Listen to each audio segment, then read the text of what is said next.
Good morning students. हम लोग BSc first year botany का जो सेकंड पेपर है उसके बारे में अपन डिस्कस कर रहे थे।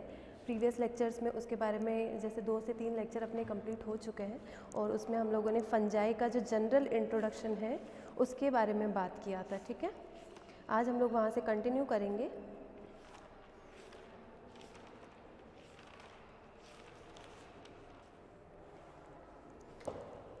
तो अपना जो पेपर है वो है microbiology, mycology and plant pathology.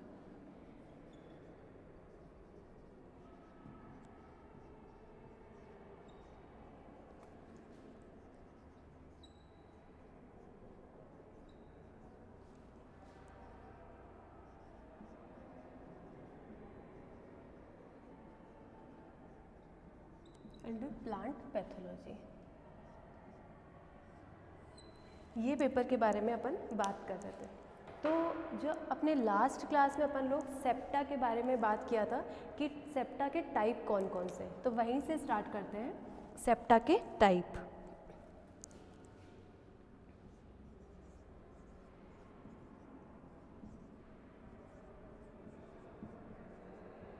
Types of septa, कि सेप्टा कितने टाइप के होते हैं। जितनी भी जो फंजाई होती है या फिर फंजाई की जो वेजिटेटिव स्ट्रक्चर है, जैसे हम लोग थैलस वर्ड यूज़ कर रहे थे कि जो भी थैलस है या जो माइसीलियम है या जो हाइफी है जो कि माइसीलियम का ही एक कॉम्प्लेक्स फॉर्म है या फिर ग्रुप ऑफ हाइफी है जो मिलकर के माइसीलियम बना रही है, तो उसमें जो सेप्टा के टाइप थे वो बेसिकली 4 टाइप के सेप्टा देखने को मिलते हैं। जो सेप्टा होते हैं वो बेसिकली 4 टाइप के होते हैं। 4 इसके टोटल टाइप्स है। जो फर्स्ट टाइप हम लोगों ने डिस्कस किया था वो था सॉलिड सेप्टा।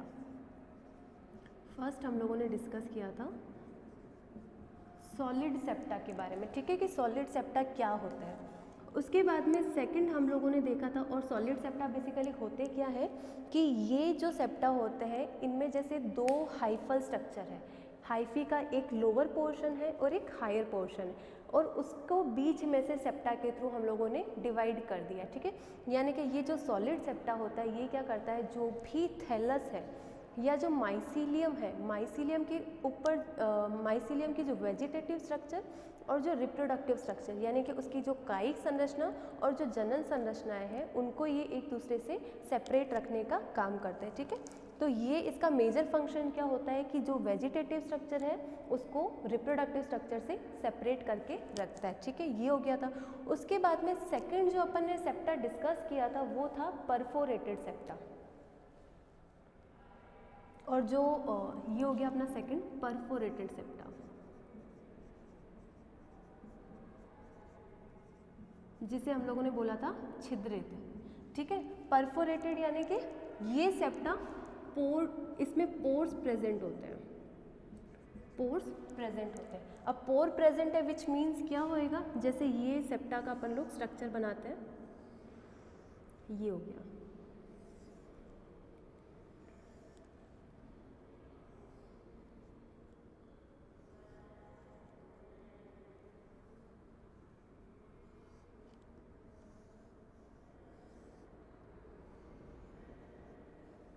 ठीक है, ये हो गया कि ये अपना एक सेप्टा है।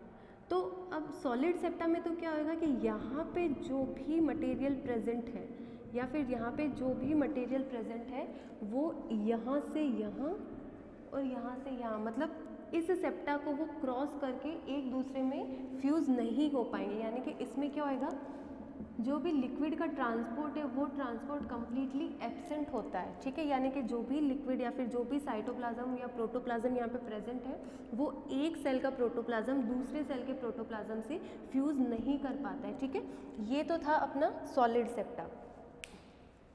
इसके बाद में जो सेकेंड सेप्टा था अपना वो है परफोरेटेड सेप्टा। परफोरेटेड सेप्टा में क्या होता है,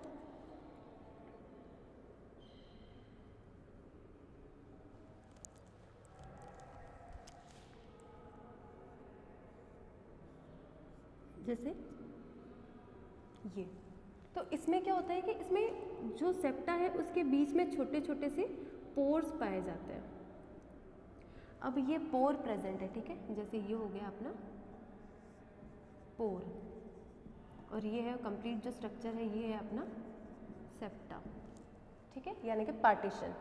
तो पोर की प्रेजेंस के कारण यहाँ पे जो भी जैसे न्यूक्लियाई ये डाइकैरियोटिक कंडीशन है या फिर डाइकैरियोटिक टाइप का हाइफी है, यानी कि एक जो हाइफी है या फिर जो दो सेप्टा के बीच का जो पोर्शन है उसके अंदर सिर्फ दो न्यूक्लियाई ही प्रेजेंट रहेंगे, दो से ज़्यादा न्यूक्लियाई वहाँ पे देखने को नहीं मिलेंगे।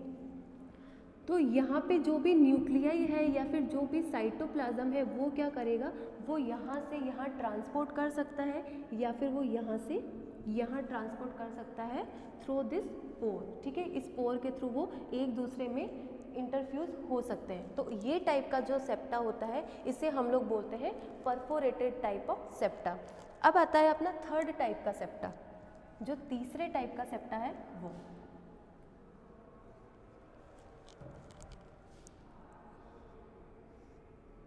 जो तीसरे टाइप का सेप्टा है उसका नाम होगा अपना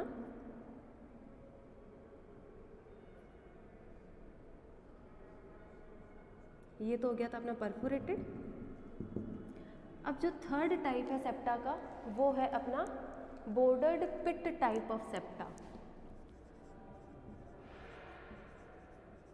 bordered pit type of septa, ठीक है, ये हो गया। अब ये bordered pit type of septa क्या होता है, सॉलिड सेप्टा सिर्फ जैसे जो टोटल 4 टाइप के सेप्टा हम लोग डिस्कस करेंगे उन चारों टाइप के सेप्टा में से सिर्फ ये सिंगल सेप्टा ही ऐसा है जिसमें दो सेल्स के बीच में या फिर दो सेल का जो साइटोप्लाज्म या जो प्रोटोप्लाज्म होता है या फिर जो दो अलग अलग हाइफी होते हैं उनका जो भी मटेरियल होता है या फिर जो न्यूक्लियाई होते हैं वो एक दूसरे में इंटरफ्यूज नहीं हो सकते हैं। इस सेप्टा के थ्रू किसी भी जो लिक्विड पोर्शन है उसका ट्रांसपोर्ट पॉसिबल नहीं होता है। बाकी जो तीनों टाइप के सेप्टा होते हैं वो कैसे होते हैं, उन सब में पोर प्रेजेंट होते हैं। जैसे ये जो सेप्टा है bordered pit type of septa है, इसमें भी क्या होता है, जैसे ये है इसी तरह की, अगर हम लोग एक लार्ज स्ट्रक्चर देखें, सिर्फ पोर का स्ट्रक्चर नहीं देखना है, अगर हम लोग लार्ज बेसिस पे देखें कि कंप्लीट हाइफी को देखना है और हाइफी के अंदर देखना है तो ये इसी तरीके से दिखेगा, लेकिन थोड़ा सा स्ट्रक्चर चेंज होगा। स्ट्रक्चर चेंज कैसे होगा कि पोर तो प्रेजेंट है लेकिन पोर के टाइप के बेसिस पे फिर इनको जो है हम लोगों ने तीन अलग अलग क्लासेस में डिवाइड कर दिया। जैसे परफोरेटेड सेप्टा में जो पोर होते हैं वो सिंपल टाइप के होते हैं, जैसे ये सिंपल टाइप का हो गया। लेकिन जो bordered pit type of septa है इसमें क्या होता है कि जो भी पोर होता है वो दोनों तरफ दो कॉर्नर्स के थ्रू वो क्या करता है या फिर दो उसके ये क्या बोलते हैं अपन, उसके दोनों तरफ क्या होता है, छोटे छोटे उभार पाए जाते हैं, ठीक है, या फिर छोटी छोटी सी इस तरह की स्ट्रक्चर पाई जाती है। अब वो स्ट्रक्चर क्या होती है और किस तरीके की होती है उसके बारे में अपन लोग देख लेते हैं। तो ये जो बॉर्डर्ड पिट टाइप के जो सेप्टा होते हैं ये बेसिकली क्या होते हैं, इनके बीच में भी पोर्स प्रेजेंट होता है और इनकी जो स्ट्रक्चर होती है वो लगभग इस तरीके की होती है। जैसे स्ट्रक्चर की अगर अपन लोग बात करते हैं तो ये इस तरह की स्ट्रक्चर को फॉलो करते हैं। ये हो गया, इसके बाद में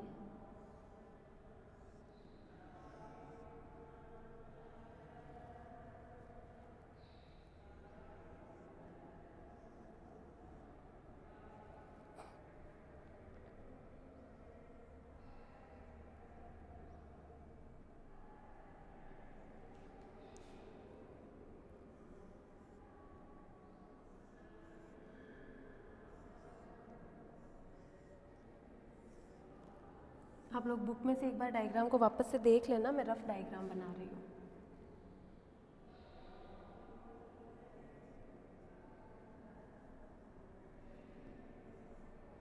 ये हो गया इसका पोर। तो ये इस टाइप के क्या होता है, ये जैसे विभाजित किनारे है ना, तो ये इस तरह की जो स्ट्रक्चर होती है उनको हम लोग बोलते हैं बॉर्डर्ड पिट टाइप के सेप्टा, जिसके दोनों तरफ छोटे छोटे से जो होते हैं इमर्जेस पाए जाते हैं और इस तरह का वो अपीयरेंस शो करते हैं। लेकिन अगर हम लोग बात करें कि वो जो भी हाइफी होगा उसमें किस तरीके से दिखते हैं, तो ये यहाँ पे क्या होगा, जैसे ये हाइफी है ना, तो ये जो होंगे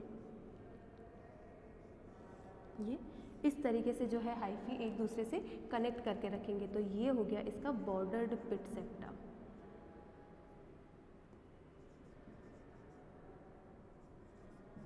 बॉर्डर्ड पिट सेप्टा।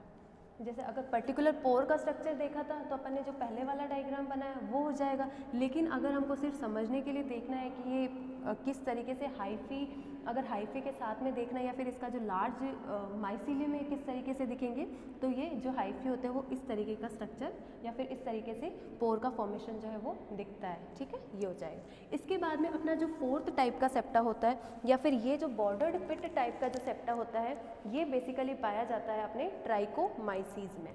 इसका एग्जाम्पल हो जाएगा अपने, एग्जाम्पल क्या होगा, ट्राइकोमाइसीज, माइसिटीज,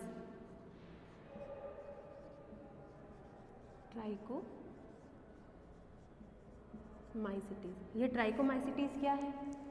अगर हम लोग फंजाई के बारे में बात करें तो जो ट्राइकोमाइसिटीज है ये भी एक फंजाई का मेंबर है जो कि बॉर्डर्ड पिट टाइप का सेप्टा इसमें देखने को मिलता है। ठीक है, अब जो अपना फोर्थ टाइप है और जो लास्ट टाइप है वो कौन सा होगा, चौथा टाइप, कि ये सबसे, इस पे काफ़ी बार आप लोग जब प्रीवियस ईयर के क्वेश्चन देखोगे या जब अपन प्रीवियस ईयर क्वेश्चन के बारे में डिस्कस करेंगे तो इस पे आपको जो छोटे वाले क्वेश्चन होते हैं जिसका आपको 2 से 3 लाइन में आंसर करना होता है, वहाँ पे आपको ये क्वेश्चन काफ़ी देखने को मिलेगा, जो है डोलीपोर सेप्टा। जो फोर्थ टाइप का सेप्टा है वो है अपना डोलीपोर सेप्टा, डोलीपोर सेप्टा। ये हो गया। अब ये डोलीपोर सेप्टा क्या है? अगर ये परफोरेटेड सेप्टा भी क्या है, इसमें भी पोर प्रेजेंट है लेकिन ये सिंपल टाइप का है। बॉर्डर्ड पिट टाइप का सेप्टा क्या है, इसमें भी पोर प्रेजेंट है लेकिन इसका पोर का जो स्ट्रक्चर था वो हम लोगों ने देखा था कि जो सिंपल पोर्स होते हैं उससे थोड़ा सा डिफरेंट था। लेकिन अब ये जो डोलीपोर सेप्टा है इसमें कौन सी कथा आएगी, तो ये भी क्या होते हैं, ये भी पोरस होते हैं, यानी कि हाइफी के जो एक साइड का न्यूक्लियाई, जो भी लिक्विड पोर्शन है या फिर जो भी साइटोप्लाज्म है या जो प्रोटोप्लाज्म है, जो न्यूक्लियाई प्रेजेंट है, वो क्या करेंगे, एक साइड से दूसरे साइड में, ठीक है, हाइफी के लोअर पोर्शन से अपर पोर्शन या फिर अपर पोर्शन से लोअर पोर्शन, यानी कि एक हाइफी से दूसरे हाइफी में वो ट्रांसपोर्ट इजीली हो सकता है या फिर उनका इंटरफ्यूजन जो है वो पॉसिबल होता है। अब ये जितने भी जो डोलीपोर सेप्टा होते हैं बेसिकली ये कैरेक्टरिस्टिक फीचर है बेसिडियोमाइसिटीज क्लास के जो भी फंजाई होते हैं उनका। तो डोलीपोर सेप्टा बेसिकली कौन से क्लास के फंजाई में देखने को मिलते हैं, तो उसका आंसर होगा बेसिडियोमाइसिटीज टाइप का जो फंजाई होती है उसमें डोलीपोर सेप्टा की प्रेजेंस देखने को मिलती है। अगर बेसिडियोमाइसिटीज में, जैसे बेसिडियोमाइसिटीज जो फंजाई का क्लास है उसके अंदर जैसे 200 मेंबर प्रेजेंट है या फिर 200 टाइप की जो है फंजाई उसके अंडर में आती है, तो वो सारी की सारी 200 टाइप की जो फंजाई है या फिर जो भी 50 टाइप की फंजाई है वो सभी फंजाई में ये डोलीपोर सेप्टा देखने को मिलेंगे। ठीक है, एक्सेप्शन हो सकता है लेकिन मोस्टली जो है 99% जितने भी या फिर जो 100% मेंबर्स होंगे उनमें इसी टाइप का सेप्टा हमको देखने को मिलेगा, बाकी के 3 टाइप के सेप्टा देखने को इसमें नहीं मिलेंगे। तो ये हो गया स्पेशल फीचर। कौन सा क्लास हो जाएगा इसमें, बेसिडियोमाइसिटीज। बेसिडियोमाइसिटीज, ठीक है, ये हो जाएगा। इसके बाद में अब अगर हम लोग इसका स्ट्रक्चर देखें कि ये कौन सा स्ट्रक्चर, जैसे सॉलिड सेप्टा का देखा था कि वो किस तरीका का स्ट्रक्चर फॉर्म करता है या किस तरीके की उसकी डायग्राम किस तरह का होता है, परफोरेटेड सेप्टा का देख लिया, बॉर्डर्ड पिट का देख लिया। अब देखते हैं कि डोलीपोर सेप्टा में ऐसी स्पेशलिटी क्या है। ठीक है, तो इसमें क्या होता है कि डोलीपोर सेप्टा फॉर्मेशन में एंडोप्लाज्मिक रेटिकुलम भी अपना रोल प्ले करती है। ठीक है, एक तो ये हो गया, पोरस होते हैं। इसका स्पेशल फीचर है कि ये बेसिडियोमाइसिटीज क्लास के मेंबर्स में देखने को मिलते हैं। ठीक है, इसके बाद में इसका जो नेक्स्ट है वो ये कि एंडोप्लाज्मिक रेटिकुलम, ऊपर के जो 3 टाइप के जो सेप्टा अपन ने डिस्कस किए थे उसमें बेसिडियोमाइसिटीज का रोल हमें देखने को नहीं मिला था। ठीक है, कि एंडोप्लाज्मिक रेटिकुलम का रोल उसमें देखने को नहीं मिला था, जबकि जो डोलीपोर सेप्टा होते हैं इसमें एंडोप्लाज्मिक रेटिकुलम भी अपना रोल प्ले करती है। एंडोप्लाज्मिक रेटिकुलम, जिसको हम लोग क्या बोलते हैं, अंतःप्रद्रव्य जालिका। और ये एंडोप्लाज्मिक रेटिकुलम है क्या, कहाँ पे पाई जाती है, ये कुछ पता है क्या आप लोगों को? कि जो भी एंडोप्लाज्मिक रेटिकुलम होती है बेसिकली ये एक सेल ऑर्गेनल है जो सेल के अंदर पाया जाता है, ठीक है, जो कि डबल मेम्ब्रेनस स्ट्रक्चर है, या फिर जितने भी जो यूकैरियोट्स होते हैं उनमें ये देखने को मिलता है, प्रोकैरियोट जो होते हैं उनमें ये देखने को नहीं मिलता है, ठीक है। तो जो एंडोप्लाज्मिक रेटिकुलम का यहाँ पे फिर क्या रोल आता है वो देखते हैं कि ये जो सेप्टा होता है, जो अपना डोलिपोर टाइप का सेप्टा होता है, इस डोलिपोर टाइप के सेप्टा में भी सेप्टा के बीच में पोर प्रेजेंट है। उसके बाद में इसके जो पोर होगा उसके दोनों तरफ कुछ छोटे छोटे से इमर्जस पाए जाते हैं या फिर छोटे छोटे से उभार पाए जाते हैं, ठीक है। और वो जो उभार होते हैं या फिर वो जो एजेस पाई जाती है, वो एजेस के चारों तरफ एंडोप्लाज्मिक रेटिकुलम जो होती है वो अरेंज रहती है डेंस फॉर्म में, ठीक है। जैसे पोर है, पोर के दोनों तरफ जो है छोटे छोटे से उभार है या फिर छोटी छोटी सी एजेस हैं। अब वो एजेस के पास में क्या होता है, एंडोप्लाज्मिक जो रेटिकुलम है वो अरेंज रहती है बहुत ही डेंस फॉर्म में, यानी कि सघन मात्रा में जो है बहुत ही ज़्यादा नंबर में वो वहाँ पे प्रेजेंट होती है और प्रेजेंट होकर के एक semi circular cap like structure बनाती है जिसे हम लोग बोलते हैं पेरेंथोसोम। और ये जो कंप्लीट जो स्ट्रक्चर फॉर्म होता है या फिर पोर का जो ये स्ट्रक्चर बनता है इसको हम लोग बोलते हैं डोलिपोर टाइप का सेप्टा, ये हो जाएगा। तो इसमें क्या होएगा, इसका हम लोग एक बार डायग्राम देख लेते हैं, या फिर जैसे ये स्पेशल फीचर है बेसिडियोमाइसिटीज क्लास का, इसमें एंडोप्लाज्मिक रेटिकुलम का रोल होता है कि जो भी पोर होता है, जो पोर लाइक स्ट्रक्चर बनती है, उस पोर लाइक स्ट्रक्चर के चारों तरफ जो एजेस पाई जाती है वहाँ पे एंडोप्लाज्मिक रेटिकुलम डेंसली अरेंज रहती है, ठीक है। ये अपना अरेंजमेंट शो करती है और इनका जो अरेंजमेंट होता है उससे क्या होता है, एक सेमी सर्कुलर कैप का फॉर्मेशन होता है। जैसे ये अरेंज है तो इससे क्या होएगा, semi circular cap like structure का फॉर्मेशन होएगा, सेमी सर्कुलर कैप का फॉर्मेशन होएगा, कैप फॉर्म होगी, ठीक है। अब ये जो सेमी सर्कुलर कैप बनी है, इस सेमी सर्कुलर कैप को ही हम लोग क्या बोलते हैं, पेरेंथोसोम बोलते हैं,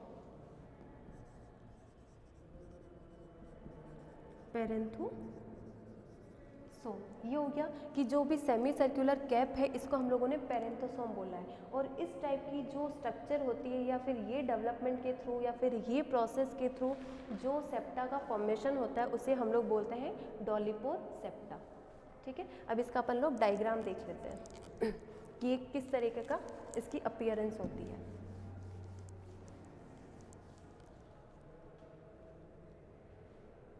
जितने भी डोलिपोर सेप्टा होते हैं वो बेसिकली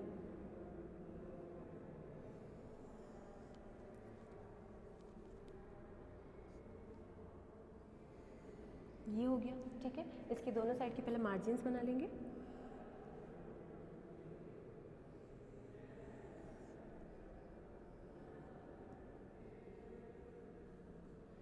ये इन सब में सबसे जो है थोड़ा कॉम्प्लेक्स टाइप का है, लेकिन एक बार समझ में आ जाएगा तो आप लोगों को दिक्कत नहीं होगी।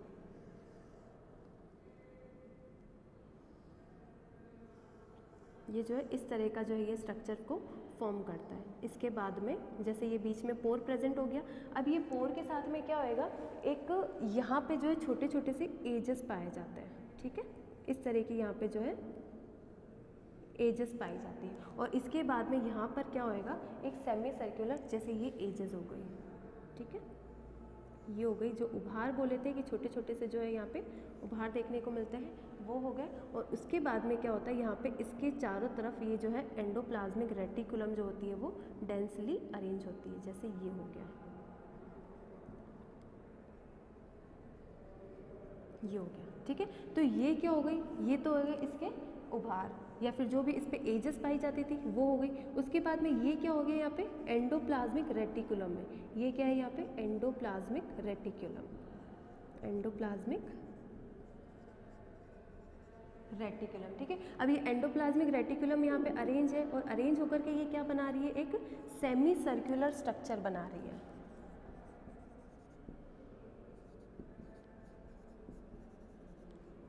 इसने क्या किया, एक सेमी सर्कुलर स्ट्रक्चर का फॉर्मेशन किया है और ये जो सेमी सर्कुलर स्ट्रक्चर बनी है इसी को हम लोग क्या बोल रहे हैं, इसी को हम लोगों ने बोला है पेरेंथोसोम। ये हो गया अपना पेरेंथोसोम। और इस तरह की अपीयरेंस, जिस टाइप की जो पोर इस तरह की अपीयरेंस शो करते हैं उनको हम लोग बोलते हैं डॉलीपोर टाइप के सेप्टा। ये हो गया। इसके बाद में हम लोग देखते हैं बेसिडियोमाइसीटीज के जो भी मेंबर होंगे वो सारे इसके एग्जाम्पल हो जाएंगे। नेक्स्ट हम लोग बात करते हैं डाइमॉर्फिज्म के बारे में।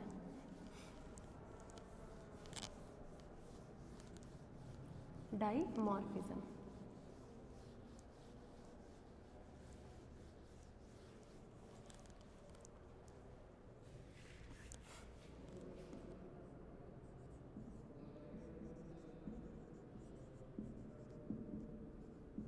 ये हो गया डाइमॉर्फिज्म, जिसे हम लोग हिंदी में बोलेंगे द्विरूपता।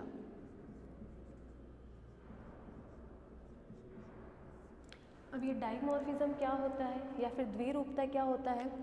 सेप्टा के टाइप हम लोगों ने कंप्लीट डिस्कस कर लिए, ठीक है।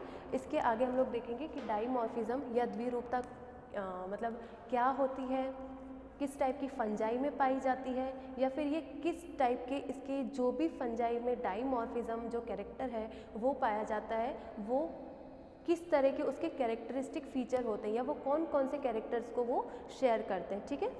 तो जैसे यीस्ट की हम लोगों ने बात की थी, जो बेसिक एग्जाम्पल था जिसको हम लोगों ने बोला था कि जैसे यीस्ट है, एग्जाम्पल लेते हैं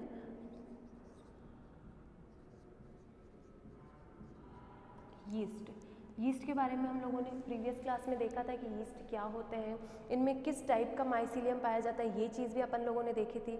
अब जो यीस्ट होते हैं उसके अलावा सेकंड एग्जाम्पल है इसका अस्टिलेगो।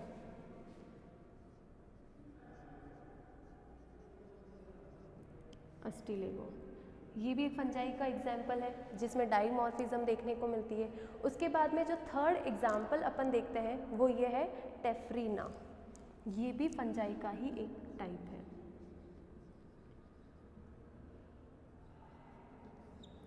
टेफ्रीना, और इन सबको जैसे यीस्ट हो गया, एस्टिलेगो हो गया या फिर जो टेफ्रीना हो गया, इन सबको हमें क्या करना है, नीचे ये अंडरलाइन करना ज़रूरी है, ठीक है। क्योंकि जो भी क्लासिफिकेशन का जो सिस्टम होता है, जिन भी साइंटिस्ट ने क्लासिफिकेशन दिया था तो वो क्या करते हैं कि जैसे ये चीज़ को मैं थोड़ा सा आप लोगों को एक्सप्लेन करती हूँ कि अंडरलाइन क्यों करते हैं, ठीक है।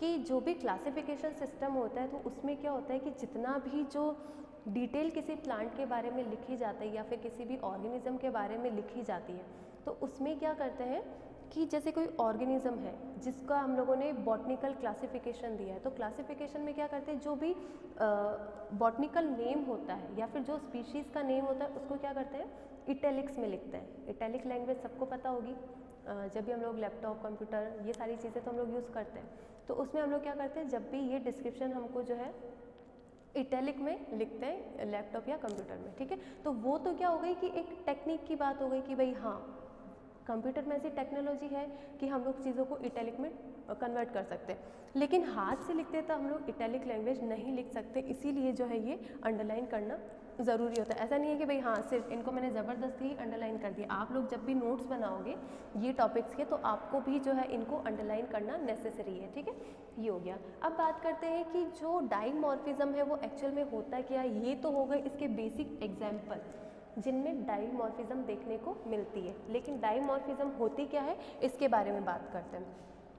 जैसे हम अपन लोगों ने यीस्ट के बारे में डिस्कस किया था कि जो यीस्ट होती है, यीस्ट में बेसिकली जो माइसीलियम होता है वो माइसीलियम क्या होता है, यूनिसेल्युलर टाइप का होता है। जैसे यीस्ट है, यीस्ट का माइसीलियम या फिर इसका जो थैलस होता है इसको हम लोग क्या बोलते हैं, यूनिसेल्युलर। इसमें यूनिसेल्युलर टाइप का माइसीलियम पाया जाता है। अब यूनिसेल्युलर, इसके अलावा और क्या नाम दिए थे इसको, नॉन माइसीलियल स्ट्रक्चर, ये भी बोल सकते हैं इसको नॉन माइसीलियल, ठीक है। ये भी तो देखा था कि जितने भी जो इस तरह की जो स्ट्रक्चर होती है जिसमें माइसीलियम प्रेजेंट नहीं होता, जब सेल ही एक है तो सिंगल सेल जो माइसीलियम होता है उसको हम लोग नॉन माइसीलियल थैलस भी कहते हैं। ये हो गया, ठीक है, कि जो भी यीस्ट होती है उसका माइसीलियम सिंगल सेल से मिलके बना होता है, उसमें सिर्फ एक ही सेल प्रेजेंट होती है, तो इसीलिए इसको हम लोग यूनिसेल्युलर माइसीलियम या फिर नॉन माइसीलियल थैलस कहते हैं, ठीक है, ये हो गया। इसके बाद में देखते हैं कि ये जो नॉन माइसीलियल थैलस होता है या फिर जो यूनिसेल्युलर जो माइसीलियम होता है जो यीस्ट शो करती है, तो ये जो माइसीलियम होता है इसमें जो सेल्स होती है वो बेसिकली इर्रेगुलर शेप की होती है, इरेगुलर शेप की होती है। अब इरेगुलर शेप में वो राउंड भी हो सकता है, वो ओवल भी हो सकता है, या फिर वो कुछ भी XYZ शेप की वो हो सकती है, ठीक है। तो अपन लोगों ने क्या देखा था कि जैसे ये माइसीलियम है ना, तो इस पे क्या होएगा, इस तरह की कुछ स्ट्रक्चर भी हो सकती है, इस तरह की भी हो सकती है, इस तरीके की भी हो सकती है, कैसे भी हो सकती है, ये चीज़ें देखी थी, ठीक है। और इसके बाद में देखा था कि जो स्यूडोमाइसीलियम टाइप, जैसे स्यूडोमाइसीलियम,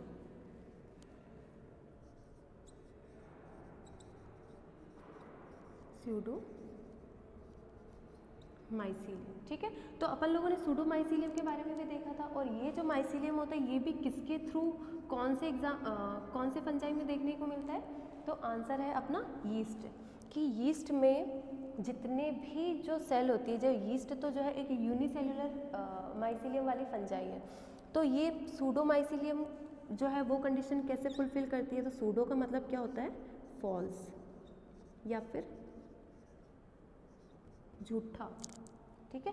माइसीलियम सूडोमाइसीलियम क्या होता है, जैसे यीस्ट है, जो एक्चुअल स्ट्रक्चर है वो यूनिसेल्युलर है, लेकिन जब ये असेक्सुअली रिप्रोड्यूस करती है, जब ये असेक्सुअली रिप्रोडक्शन करती है, तब ये क्या करती है, असेक्सुअली रिप्रोडक्शन कौन से मेथड के थ्रू होगा, by budding, by budding method के थ्रू इसमें असेक्सुअल रिप्रोडक्शन देखने को मिलता है। तो बडिंग मेथड में क्या होएगा कि जैसे ये एक मदर सेल है, जैसे ये एक मदर सेल है, ठीक है। अब ये मदर सेल से क्या होएगी, एक वेजिटेटिव स्ट्रक्चर बनेगी या फिर एक बड लाइक स्ट्रक्चर बनेगी। अब ये बड लाइक स्ट्रक्चर ने क्या किया है, इससे अलग हुए बिना ही इस पे और छोटी सी बड लाइक स्ट्रक्चर बन गई, अगेन बर्ड लाइक स्ट्रक्चर बन गई। मतलब कि जो बडिंग का प्रोसेस है वो इतना फास्ट हो गया है कि जो एक बर्ड के अलग होने से पहले ही उस पर नई बर्ड्स का फॉर्मेशन हो रहा है। तो इससे क्या होता है, एक thallus like multicellular thallus like structure का फॉर्मेशन होता है। इससे एक multicellular thallus like structure का फॉर्मेशन हो रहा है, ठीक है। तो ये जो रियल में देखा जाए तो जो यीस्ट है वो तो क्या है, एक नॉन माइसीलियल टाइप का थैलस है, यानी कि उसका जो थैलस है वो सिंगल सेल से मिलके ही बना है। लेकिन अगर हम लोग ये स्ट्रक्चर को देखें तो हमको क्या इल्यूजन होगा कि ये एक मल्टी सेल्यूलर थैलस है, जबकि मल्टी सेल्यूलर थैलस नहीं है।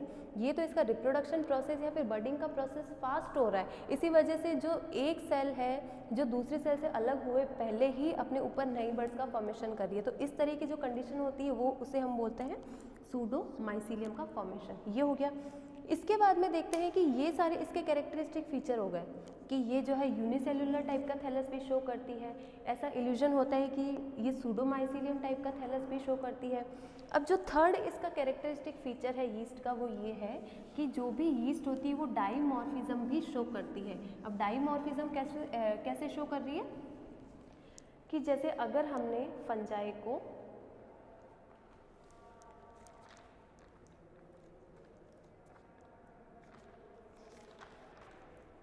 जैसे फंजाई है, अगर हमने फंजाई को ये किसी होस्ट प्लांट पर यूनिसेल्युलर फॉर्म में पाई जाती है, जैसे यीस्ट है, यीस्ट है, ठीक है। अगर ये किसी होस्ट प्लांट पर अटैक करती है, जैसे इसने अटैक किया है होस्ट प्लांट पे या फिर होस्ट टिश्यू लिख देते हैं, जैसे ये हो गया इसका होस्ट टिश्यू, कि ये इस होस्ट टिश्यू पे अटैक करेगी और इससे अपना न्यूट्रिशन गेन करेगी, ठीक है। तो ये होस्ट टिश्यू के ऊपर क्या करती है, जैसे ये हो गया इसका होस्ट टिश्यू, जिसको हम लोग क्या बोलते हैं, होस्ट के लिए अपन लोग एक और टर्म का यूज़ करते हैं, उसे हम लोग बोलते हैं सबस्ट्रेटम, होस्ट या फिर सबस्ट्रेटम। ये हो गया, ठीक है। अब ये क्या करेगी, जब यीस्ट इसके ऊपर अपना माइसीलियम बनाएगी तो वो जो माइसीलियम होगा वो बेसिकली यूनिसेल्यूलर ही होगा, यानी कि ये होस्ट प्लांट पर यूनिसेल्यूलर माइसीलियम ही बनाएगी।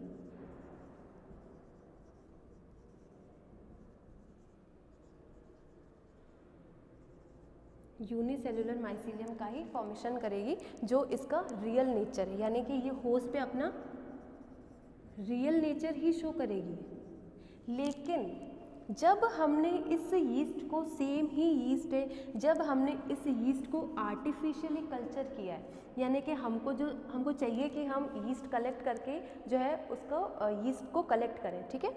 तो हमने क्या किया, इस यीस्ट को हम लोग लैब में लेके गए, लेबोरेटरी, ठीक है। उस लैब में ले जाके हमने क्या किया, इसको आर्टिफिशियल मीडिया पे कल्चर किया।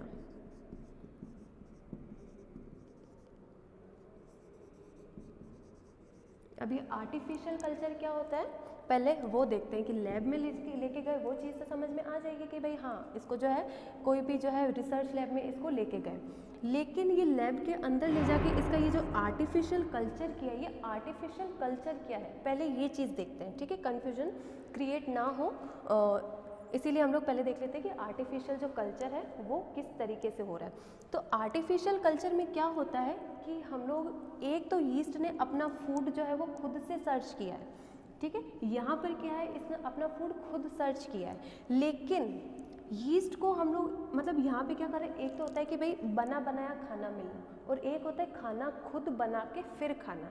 तो यही कंडीशन यहाँ पे होती है कि यहाँ पे इसको क्या करना पड़ रहा है कि पहले तो होस्ट को सर्च करना पड़ रहा है, फिर होस्ट को सर्च करने के बाद में उस पर अपना माइसीलियम बनाना पड़ रहा है, फिर उससे न्यूट्रिशन को, फिर ये कुछ जो है एंजाइम्स का सिक्रेशन करेगी, कुछ डिग्रेडेटिंग एंजाइम्स का सिक्रेशन करेगी, और ये जो डिग्रेडेटिंग एंजाइम्स होते हैं, जब ये एंजाइम को सिक्रीट करेगी तो ये जो होस्ट टिश्यू है ये क्या करेगा, धीरे धीरे ये डिग्रेड होना स्टार्ट करेगा। ये फिर जो भी छोटे छोटे जो कॉम्प्लेक्स मॉलिक्यूल होते हैं वो सिंपल मॉलिक्यूल्स में टूटना स्टार्ट हो जाएंगे, और जब इसका डिग्रेडेशन हो जाएगा टिश्यू का, तब ये फंजाई क्या करेगी, इससे जो भी न्यूट्रिशन है उसको ये एब्जॉर्ब कर लेगी थ्रू दी सेल वॉल, ठीक है।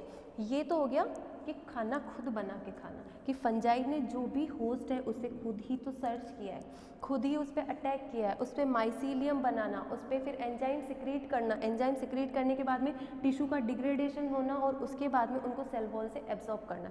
तो ये तो एक लंबा प्रोसेस हो गया, ठीक है। लेकिन अब हमने क्या किया है कि इस यीस्ट को हम लोग लेके गए लैब में ले जाके हमने इसको खाना बनाया दे दिया है, जैसे आर्टिफिशियल कल्चर की, भाई हाँ, ये एक ट्रे रख दी हम लोगों ने, जिसको हम लोग बोलते हैं, जैसे ये एक पेट्री डिश है, ठीक है। अब इस पेट्री डिश में हम लोगों ने क्या किया है कि इसको जो भी फूड की रिक्वायरमेंट है वो सारा फूड हम लोगों ने जो है न्यूट्रिशन रिच फूड इसको प्रोवाइड कर दिया, ठीक है। ये हो गया अपना nutrition rich food, nutrition rich food, ठीक है। ये सिर्फ समझने के लिए कि आर्टिफिशियल कल्चर क्या होता है और ये दोनों चीज़ें एक दूसरे से डिफरेंट कैसे है, ठीक है। तो अब हमने क्या किया है कि ये यीस्ट को ले जाके सीधा जो है यहाँ पर प्लेस कर दिया, ठीक है। अब इसको खाना बनाया मिल रहा है, अब ये क्या कर रही है, यहाँ पर तो ये अपना जो भी थैलस है वो यूनिसेल्यूलर फॉर्म में ही ग्रो कर रही है, यानी कि जो भी रिप्रोडक्शन के थ्रू जो नई सेल्स बन रही है, फिर जो नया माइसीलियम बन रहा है वो यूनिसेल्यूलर फॉर्म में ही बनेगा। लेकिन जब इसको आर्टिफिशियल कल्चर मीडिया पे हम लोग कल्चर करते हैं, या फिर जब इसको जो है हम लोग न्यूट्रिशन रिच जो फूड प्रोवाइड करते हैं, तब ये क्या करती है, अपना नेचर, दूसरा नेचर प्रेजेंट करती है। वो दूसरा नेचर कैसा है कि यहाँ पर जो है ये मल्टी सेल्यूलर स्ट्रक्चर के फॉर्म में जो है अपना माइसीलियम बनाती है, ठीक है। यहाँ पर तो ये यूनिसेल्यूलर माइसीलियम बना रही थी, लेकिन आर्टिफिशियल कल्चर मीडिया जब इसको देते हैं तब ये क्या करती है, मल्टी सेल्यूलर माइसीलियम का फॉर्मेशन करती है, ठीक है। आर्टिफिशियल कल्चर मीडिया में ये मल्टी सेल्यूलर माइसीलियम का फॉर्मेशन करेगी, multi cellular mycelium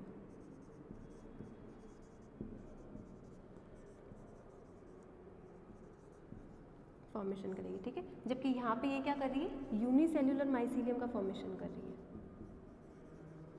unicellular mycelium.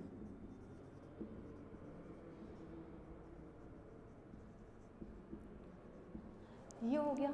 तो इसका जो जनरल कैरेक्टरिस्टिक फीचर है वो तो ये है कि इसका माइसीलियम यूनिसेल्यूलर होता है, लेकिन डिफरेंट एनवायरमेंटल कंडीशंस होती है उसमें ये मल्टी सेल्यूलर माइसीलियम का फॉर्मेशन करती है। तो ये जब दो डिफरेंट एनवायरनमेंट में डिफरेंट टाइप के जो कैरेक्टर शो करती है, इसी को हम लोग बोलते हैं डाइमॉर्फिज्म। ठीक है, होप कि आप लोगों को ये चीज़ क्लियर हो गई होगी। अब जो भी यीस्ट होती है, एक बार रिपीट कर लेते हैं अपन कि जो यीस्ट है, यीस्ट क्या है, यूनिसेल्यूलर टाइप की फंजाई है, या फिर इसका जो भी थैलस होता है उसे हम लोग नॉन माइसीलियल थैलस के अंदर काउंट करते हैं। ठीक है, ये इर्रेगुलर शेप की सेल्स हो सकती है। उसके बाद में जो यीस्ट होती है, जब इसको होस्ट टिश्यू पे ये खुद से जब जनरेट होती है या फिर होस्ट टिश्यू पे जब ये रिप्रोड्यूस करती है, तो ये अपना यूनिसेल्यूलर माइसीलियम फॉर्म में ही अपना फॉर्मेशन करती है।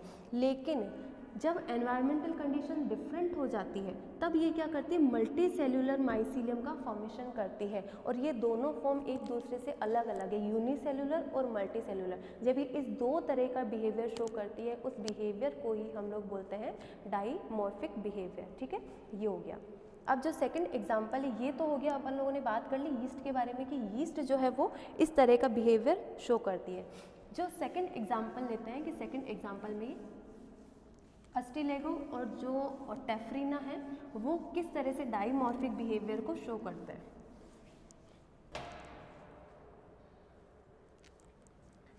ये तो हो गया था यीस्ट के बारे में। अब अपन लोग बात करते हैं Ustilago and Taphrina. Second example है अपना, first example yeast, second example Ustilago and Taphrina.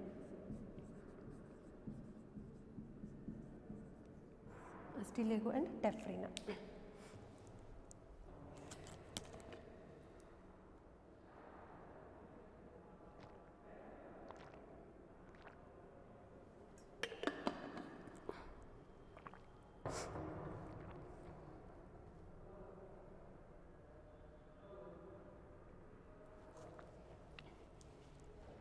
अब ये जो दोनों टाइप की जो फंजाई होती है, ये भी कुछ इसी तरीके का बिहेवियर शो करती है कि एक टाइम पे ये कुछ और बिहेवियर शो करेगी और एक टाइम पे कुछ और बिहेवियर शो करेगी। जैसे अगर एनवायरमेंटल कंडीशंस चेंज हो जाएगी, तब ये कुछ जो इसको जो नेचुरली जो एनवायरमेंटल कंडीशन चाहिए उनमें ये कुछ अलग तरीके से बिहेव करेगी। लेकिन जब इनको आर्टिफिशियली हम लोग एनवायरमेंटल कंडीशन प्रोवाइड करते हैं, तब ये अलग तरीके से अपना माइसीलियम ग्रो करती है। ठीक है, तो सेकंड एग्जांपल हम लोग लेते हैं अस्टिलेगो एंड टेफ्रिना। तो अस्टिलेगो और जो टेफ्रिना होते हैं, ये क्या करते हैं, होस्ट प्लांट पर ये अपना मल्टी सेल्यूलर माइसीलियम, ये दोनों जो फंजाई है इनका माइसीलियम मल्टी सेल्यूलर होता है, मल्टी सेल्यूलर।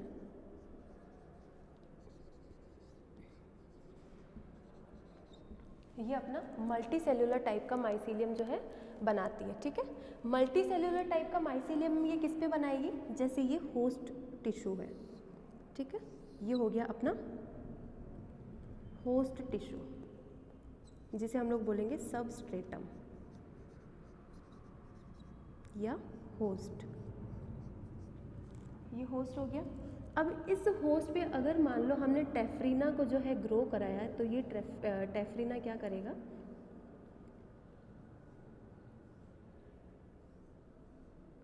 जो भी इसका मल्टी सेल्यूलर स्ट्रक्चर है ये वो फॉर्म करेगी। ये इसका multi cellular thallus,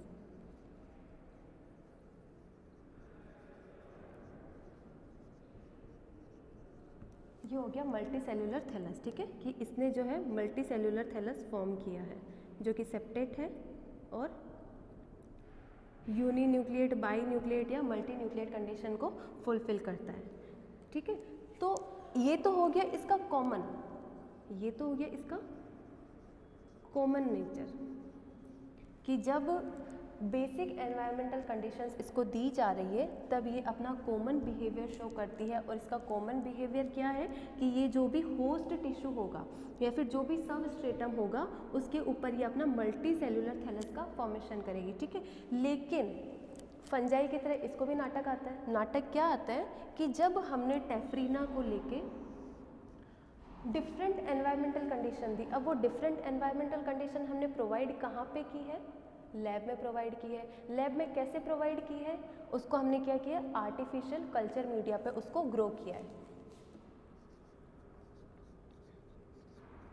artificial media पे इसको हमने ग्रो किया है, ठीक है। ये आर्टिफिशियल मीडिया सेम यीस्ट के जैसे ही कि यीस्ट, अस्टिलेगो और टेफ्रिना ये तीनों फ्रेंड्स हैं जो कि अपना रंग रूप जो है वो बदलते रहते हैं, ठीक है। इनको नाटक आते हैं बहुत सारे। अब ये जो भी आर्टिफिशियल मीडिया है, इस आर्टिफिशियल मीडिया में जैसे ये हो गई अपनी पेट्री डिश, ठीक है, ये हो गई अपनी पेट्री डिश, ठीक है। अब ये पेट्री डिश में हमने क्या किया है? इसको जो फूड अच्छा लगता है ना, हमने उसको वही फूड दिया है। इसकी जो फेवरेट डिश है ना, हमने वो फेवरेट डिश इसको खाने के लिए दे दी है। लेकिन ये क्या कर रही है? अपनी फेवरेट डिश को देख के अपना जो है अलग ही बिहेवियर शो कर रही है, अपने अलग ही नाटक कर रही है। अब वो अलग नाटक क्या है कि जब हमने यहाँ पे जो है आर्टिफिशियल कल्चर मीडिया पे इसको ग्रो किया है, तो ये जो अस्टिलेगो है ये क्या करेगी? अपना यूनिसेल्युलर माइसीलियम बनाना स्टार्ट कर देगी। इसने बनाया यहाँ पे यूनिसेल्युलर माइसीलियम, ठीक है। तो यहाँ पर भी क्या चीज़ देखने को मिल रही है हमको कि जो इसका कॉमन नेचर है वो तो ये कि ये मल्टी सेल्युलर थैलस बनाती है। जो कॉमन नेचर है वो कि ये मल्टी सेल्युलर थैलस बना रही है। तो हमने ऐसा ही होप किया था कि जब हम इसको आर्टिफिशियल कल्चर मीडिया पे या फिर जब हम इसको इसका फेवरेट फूड देंगे या फिर इसका जो फेवरेट चीज़ की रिक्वायरमेंट है, जो इसको सबसे ज़्यादा सूटेबल एनवायरनमेंट है, अगर हम इसको वो सूटेबल एनवायरनमेंट इसको आर्टिफिशियल मीडिया के फॉर्म में देंगे तब भी ये मल्टी सेल्युलर माइसीलियम का ही फॉर्मेशन करेगी। लेकिन इसने यहाँ पे क्या किया है? हमको धोखा दे दिया है। धोखा कैसे दिया है कि यहाँ पे इसने जो है मल्टी सेल्युलर की जगह पे इसने यूनिसेल्युलर माइसीलियम को फॉर्म किया। तो ये जो बिहेवियर है ये एक तरह से कैसा बिहेवियर हो गया?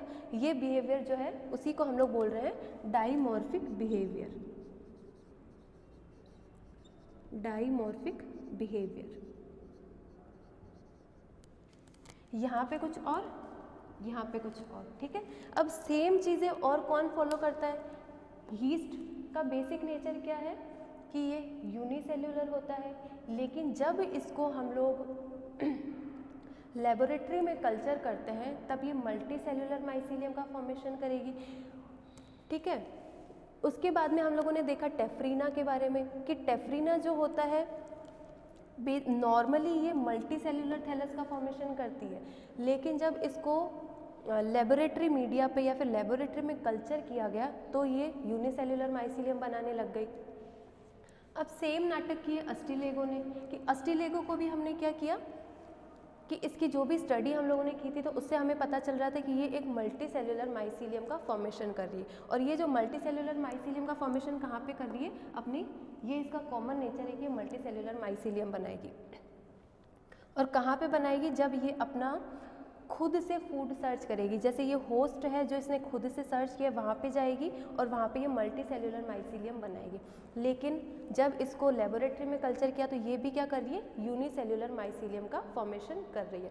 विच मीन्स ये तीनों ही फंजाई ऐसी है जो दो तरह का बिहेवियर शो करती है। दो तरह के बिहेवियर में ये कभी तो अगर यूनिसेल्युलर है तो ये मल्टी सेल्युलर की तरह एक्ट करेगी, अगर मल्टी सेल्युलर है तो ये यूनिसेल्युलर की तरह एक्ट करेगी। यानी कि दो डिफरेंट तरीके से जो ये एक्ट करती है, वो जो बिहेवियर शो करती है उस बिहेवियर को हम लोग बोलते हैं डाइमॉर्फिक नेचर, ठीक है। ये हो गया।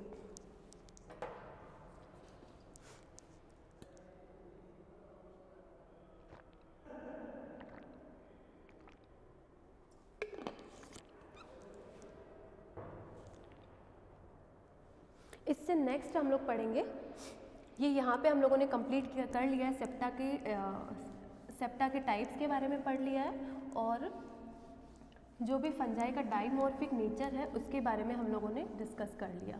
अब हम लोग नेक्स्ट टॉपिक अपना स्टार्ट करेंगे जिसको हम लोग आज के क्लास में कंप्लीट नहीं कर पाएंगे, नेक्स्ट क्लास में उसको कंप्लीट करेंगे। जितना हो रहा है 1 से 2 उसके जो सब टॉपिक है उसे हम लोग आज इस क्लास में डिस्कस कर लेते हैं। तो नेक्स्ट अपना टॉपिक आता है modified hyphal structures.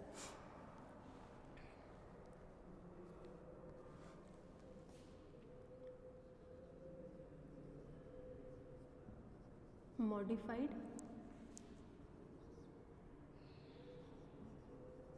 Hyphal structures.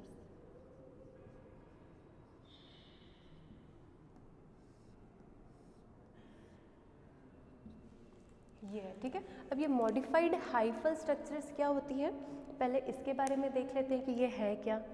Hyphal का मॉडिफाइड का मतलब क्या होता है, चीज़ों का मॉडिफाई हो जाना, ठीक है। स्ट्रक्चर्स का मतलब जो बेसिक संरचना होती है वो, या फिर जो बेसिक उसका जो स्ट्रक्चर होता है वो, और जो अपना हाइफल है, हाइफल से एक, अगर हाइफल को आप लोग इसका जो जनरल अगर मीन निकालोगे तो वो क्या मीन निकलेगा, हाइफी। हाइफल से ही एक वर्ड निकलेगा हाइफी। हाइफी क्या है, फिलामेंटस स्ट्रक्चर है। फिलामेंटस स्ट्रक्चर है, ठीक है। अब ये फिलामेंटस स्ट्रक्चर क्या कर रही है, ये फिलामेंटस स्ट्रक्चर किसका फॉर्मेशन कर रही है, ये फॉर्मेशन कर रही है अपने माइसीलियम का, ठीक है। तो हमको जो पढ़ना है वो ये है कि जो भी हाइफल स्ट्रक्चर्स होती है या फिर माइसीलियम में जो हाइफी पाए जाते हैं, जैसे माइसीलियम के अंदर जो हाइफी पाए जाते हैं वो हाइफी मॉडिफाई होकर के जो नई स्ट्रक्चर्स का फॉर्मेशन कर रही है उन स्ट्रक्चर्स को हम लोग बोलते हैं मॉडिफाइड हाइफल स्ट्रक्चर, ठीक है। कि जो भी हाइफी है, जैसे ये है एक हाइफी, इसका बेसिक जो फंक्शन है या फिर जो इसकी बेसिक वर्क है वो क्या है कि इसको माइसीलियम बनाना है। ये तो हो गया इसका बेसिक काम कि इसको काम क्या करना है, जैसे हाइफी है तो इसको मल्टीपल हाइफीज के साथ में कनेक्ट करना है, उनके साथ में जॉइंट करना है और जॉइंट करके इसको माइसीलियम का स्ट्रक्चर फॉर्म कर रहा है।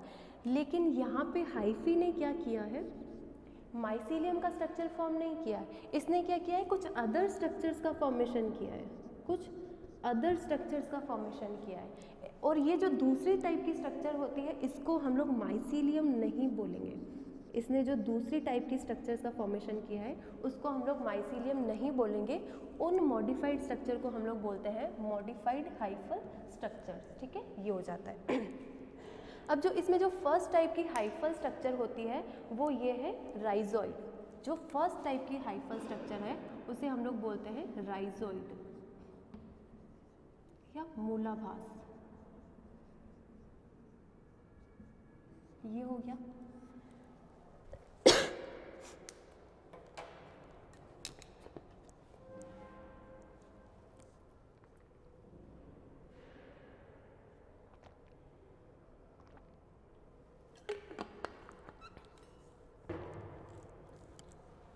अब देखते हैं कि राइजोइड क्या है। हाइफल स्ट्रक्चर तो हो गया कि ये मॉडिफाइड हाइफल स्ट्रक्चर्स क्या है, अब डिस्कस करते हैं।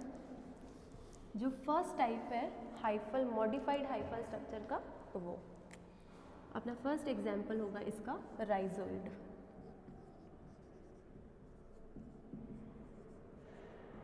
ये हो गया अपना राइजोइड। राइजोइड क्या होते हैं, इसी को हम लोग बोलते हैं मूलाभास हिंदी में, ठीक है। ये हो गया अपने मूलाभास। अब ये मूलाभास क्या होते हैं, अगर हम लोग इसको बेसिक जो इसका हिंदी टर्म है, जैसे मूलाभास इसका हिंदी टर्म है, ठीक है। अगर हम लोगों ने इसको ब्रेक किया है टर्म को, तो इससे क्या वर्ड निकलता है, मूल, ठीक है। यही वर्ड निकलेगा मूल। और मूल को हम लोग इंग्लिश में क्या बोलते हैं, रूट। मूल यानी कि जड़, जो भी प्लांट होता है उसकी जड़, या फिर जो भी थैलस है उसकी जड़, और इसी को हम लोग इंग्लिश में क्या बोलते हैं, रूट्स। यानी कि मूलाभास का मतलब क्या है, जड़ जैसी संरचना या फिर रूट लाइक स्ट्रक्चर। तो राइजोइड क्या होते हैं, ये रूट लाइक स्ट्रक्चर्स होते हैं, ये रूट लाइक स्ट्रक्चर्स होते हैं, ठीक है। राइजोइड क्या है, रूट लाइक स्ट्रक्चर्स या फिर जड़ जैसी संरचनाएं होती है, रूट लाइक जो स्ट्रक्चर होती है, या फिर जो भी हाइफी है, जैसे हाइफी है, ठीक है। तो हाइफी ने क्या किया है, अपने अंदर कुछ मॉडिफिकेशंस किए, अपने अंदर कुछ चेंजेस किए हैं, जैसे ये हो गया अपना हाइफी। अब ये हाइफी ने क्या किया, इसका बेसिक काम क्या था कि इसको माइसीलियम का फॉर्मेशन करना है, लेकिन यहाँ पे इसने माइसीलियम का फॉर्मेशन ना करके इसने कुछ रूट लाइक स्ट्रक्चर्स का फॉर्मेशन किया है, कुछ रूट लाइक स्ट्रक्चर्स का इसने फॉर्मेशन किया है। और ये जो रूट लाइक स्ट्रक्चर्स है इसी को हम लोगों ने क्या टर्म दिया है, राइजोइड। ये हो गया अपने राइजोइड, कि राइजोइड जो है वो रूट लाइक स्ट्रक्चर होता है।